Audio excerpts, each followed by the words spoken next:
When my phone exploded with a call, I was halfway through my morning coffee. The name flashing on the screen sent a quick surge of anxiety through me.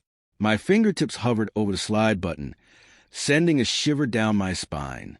Melissa, my wife. I let out a breath and answered, "Hey." I wasn't worried about masking the coldness in my voice. "Good morning, Daniel, to you as well," she replied, her tone sugary sweet, too sweet. That's when I knew she was about to say something I wouldn't like. "Listen, I want to tell you something before you heard it from someone else." Never a good sign. My grip on the cup tightened. Nevertheless, she continued, maintaining that infuriatingly pleasant tone. Jason needed somewhere to stay. Jason, her lover, the man she had been seeing behind my back, the man who now had the audacity to walk freely through my life as if I didn't exist. And now I was supposed to figure out why. She let out a loud sigh, as if I were the unreasonable one. "You have that luxury, Daniel," she said. "It's just sitting there in your Chicago apartment, not being used at all." I put my coffee down before I smashed the mug. "Melissa," I said, my voice dangerously even, "are you telling me you let your boyfriend move into my property?" I ran a hand down my face, taking a deep breath. "Jason is struggling, unlike you, and you don't even need the place. You have so many investments." I closed my eyes. "Melissa, I didn't inherit anything. I earned it. I invested every cent, every piece of real estate, every ounce of financial security I acquired. And now you dare to let another man sleep under a roof I paid for, without even asking." She repeated herself, her voice taking on that condescending tone she always used when she thought I was exaggerating. "Daniel, I rented out an investment property. Even though we aren't together right now, I assumed you want to be the bigger person, because family supports family. Jason's been going through a rough time. He lost his job, his apartment, and now he has nothing." I almost laughed. "Oh, really? And how long were you planning for this to go on?" Silence. She didn't want me to know this wasn't a temporary arrangement. "Eventually," she spoke again, her voice betraying her guilt. "But don't worry, Jason isn't a freeloader. He has a great sense of design. You should see the colors he picked for the walls while sprucing up the property." My grip on my phone tightened. "Melissa," I pinched the bridge of my nose. "Come on, Daniel. Why are you being so self-centered? You don't even live there. It's just a place where you have a lot of money tied up. Jason just needed help. And for once, you could try being a decent person." That made me laugh. Not a warm laugh. Not even an angry one. It was the kind of laugh that carried years of restraint, exhaustion, and disappointment. "Melissa," I said, my voice calm, "you're absolutely right. I should help. In fact, I think I'll take a quick trip to Chicago. Maybe checking on my house." Silence. "And since Jason is staying there, I'll have a real meeting with him." Her tone shifted instantly, panic creeping in. "Why would you do that?"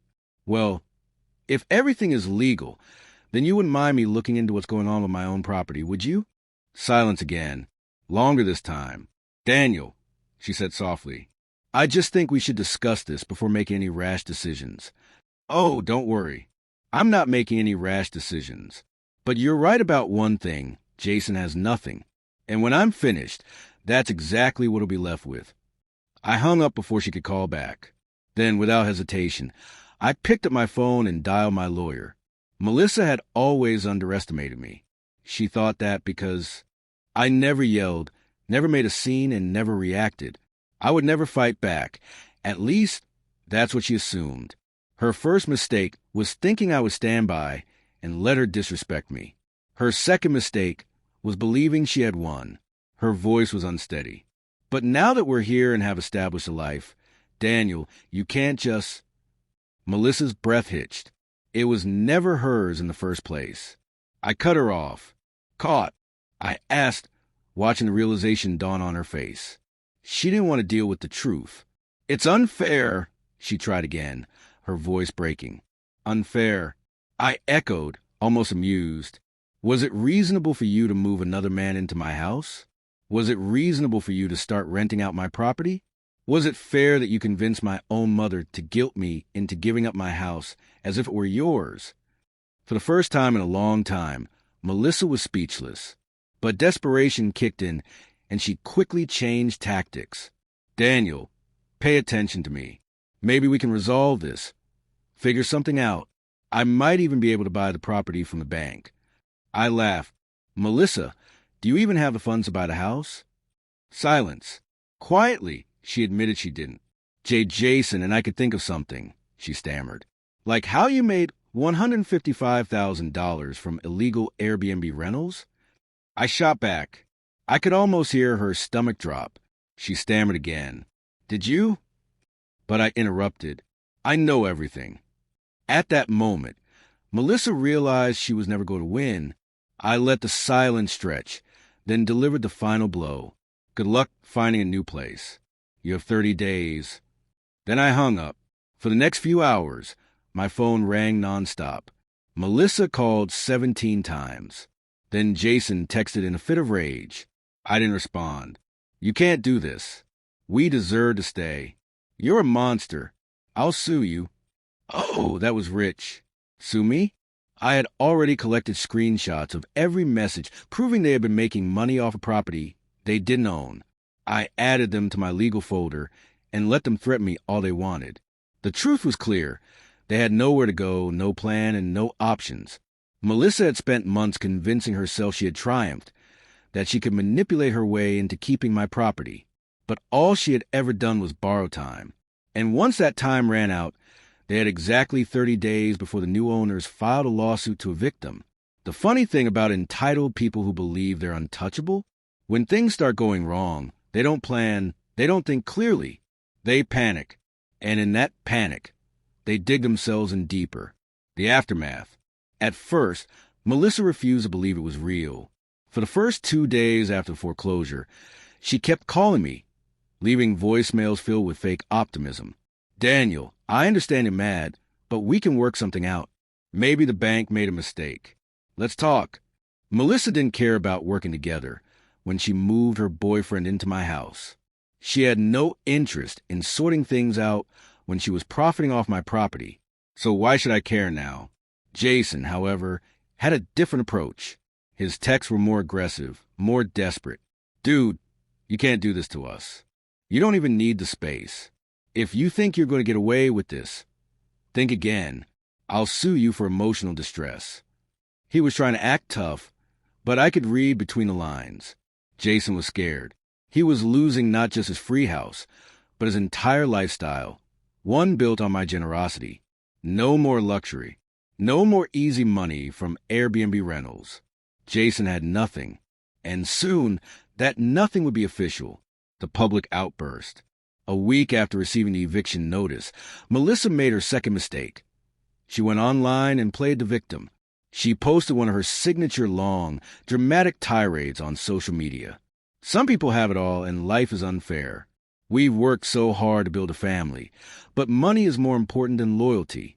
We're being kicked out of our home, betrayed and devastated. But we will rise again. Oh, that was rich. She had the audacity to paint herself as a victim. And of course, her friends rushed in with sympathy. Who would do this to you? You deserve better. You worked so hard for that house. I couldn't stop laughing. Melissa worked hard? After stealing from me? After damaging my property? After exploiting my home for profit? It was pathetic. But it also worked in my favor, because while she was busy crying on social media, I was finalizing my lawsuit. She thought the 30-day eviction notice was the worst part. She had no idea. I had been gathering evidence of her illegal Airbnb rentals for months. Financial records proving she profited off my home, noise complaints and security concerns from neighbors, screenshots of her falsely claiming ownership, photos of unauthorized renovations.